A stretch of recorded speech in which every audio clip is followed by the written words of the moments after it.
இந்த வீடு வந்து வாடகைக்கு வருது. வீடு தனி வீடு, டபுள் பெட்ரூமோட இருக்குது. ஒரு மாஸ்டர் பெட்ரூம், ஒரு சாதா பெட்ரூமோடு வந்துடும். வாடகை 6000 ரூபா. யாருக்கு விருப்பம் இருக்கோ அவங்க மெம்பர்ஷிப் ஆகிட்டு கால் பண்ணுங்கள். ஓனர் நம்பர் கொடுத்துருவோம். நீங்கள் டைரெக்டாக ஓனர்கிட்ட பேசி இந்த வீடை முடிச்சுக்கலாம். எந்த ஒரு புரோக்கர் கமிஷனும் கிடையாது. விருப்பம் இருக்கவங்க மெம்பர்ஷிப் ஆகிட்டு கால் பண்ணுங்கள். அப்படி எங்களால் ஃபோன் எடுக்க முடியலன்னா இந்த வீடியோட லிங்க்கை வாட்ஸ்அப்பில் சென்ட் பண்ணி விடுங்க. உங்களுக்கு ஓனர் நம்பர் கொடுத்துருவோம். வீடு நீட்டான வீடு, தனி வீடு, வாடகை 6000 ரூபா. கம்மியான பட்ஜெட்டில் டபுள் பெட்ரூமில் இந்த ஒரு வீடு இப்போதைக்கு அவைலபிளாக இருக்குது.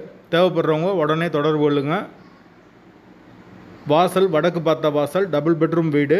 தண்ணிக்கு எந்த ஒரு பிரச்சனையும் கிடையாது. போர் வாட்டர் 24 ஹவர்ஸ் அவைலபிள் இருக்குது. ஒரு மாஸ்டர் பெட்ரூம், ஒரு சாதா பெட்ரூமோடு வந்துடும். ஒரு பெரிய ஹால் கொடுத்துருக்காங்க. கிச்சன் ஓரளவுக்கு நார்மலாக வந்துடும். ஒரு நார்மலாக சின்ன ஃபேமிலி தங்கிக்கலாம். வீட்டோட லொக்கேஷன் வந்து சிவகங்கை கிட்ட வரும். சிவகங்கை டிஸ்ட்ரிக்ட் கோர்ட்டுக்கு பக்கத்தில் வரும். அந்த லொக்கேஷனில் யாருக்கு தேவைப்படுதோ அவங்க தொடர்பு கொள்ளுங்க. லொக்கேஷன் சிவகங்கை. வாடகை 6000 ரூபா. டபுள் பெட்ரூம் வீடு. வீடு தனி வீடு. வாசல் வடக்கு பார்த்த வாசல். அட்வான்ஸ் 5 மந்த்து கேட்குறாங்க. பேசிக்கலாம். அந்த லொக்கேஷனில் தேவைப்படுறவங்க உடனே தொடர்பு கொள்ளுங்க. ஒரு பைக் பார்க்கிங் அவைலபிள் இருக்குது. கார் நிப்பாட்டணும்னா வெளியே நிப்பாட்டிக்கலாம். தண்ணிக்கு எந்த ஒரு பிரச்சனையும் கிடையாது.